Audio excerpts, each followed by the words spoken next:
Ah là, voilà une bonne question. Tu m'intrigues à chaque fois que tu dis ça. C'est parce qu'actuellement c'est un sujet qui préoccupe beaucoup de monde. Et vu que toi t'étais élu l'homme qui a les plus beaux bras par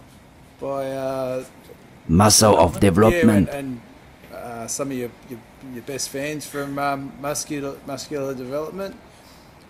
C'est JSP Catcher 30 qui pose cette question. Chasseur des gitans. Probablement c'est pas son vrai nom.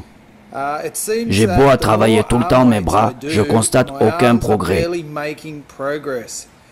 Et des fois, j'ai même l'impression que mes bras se rétrécissent. Pourquoi ça arrive? Merci.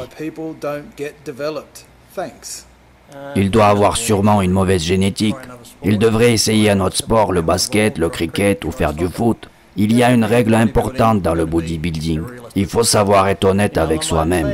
Supposons je vais être basketteur, mais cela est impossible pour moi. Peu importe le nombre d'années que je m'entraînerai, ça n'arrivera pas. C'est pareil dans le bodybuilding. Il y en a qui réussissent d'avoir des gros bras, d'autres ne sont pas prédisposés génétiquement pour ça, malgré les efforts qu'ils fournissent. Après, c'est compliqué pour moi de parler de son cas. Je sais pas comment il s'entraîne. Tant que j'ai pas vu comment tu t'entraînes, ce que tu manges, c'est compliqué pour moi de trouver la cause. Mais si tu es persuadé que tu t'entraînes bien, tu récupères suffisamment bien, et en plus de ça, tu prends les stéroïdes, et que malgré ça, t'as toujours pas de bras, ça veut dire que tu as une mauvaise génétique. C'est comme ça, mec. Je l'ai déjà dit, tout le monde ne peut pas devenir un bodybuilder de top niveau. Il faut être réaliste. Tu peux faire la muscu, avoir pas mal de force, pousser des charges respectables, et c'est peut-être ta limite. Mais comme je l'ai dit, par exemple, moi, perso, je peux pas faire du basket.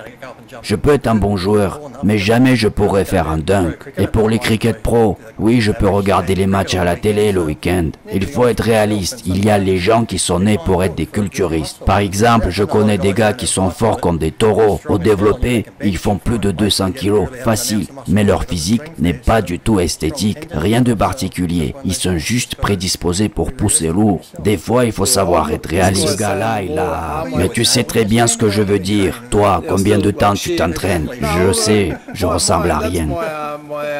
Mais t'as accepté ça, voilà la différence. Je dis toujours aux gens qu'il faut s'entraîner à fond, qu'il faut s'entraîner dur, et malgré ça, 97% d'entre nous ressembleront à rien. C'est pour ça que je trouve que c'est important de savoir apprécier le training.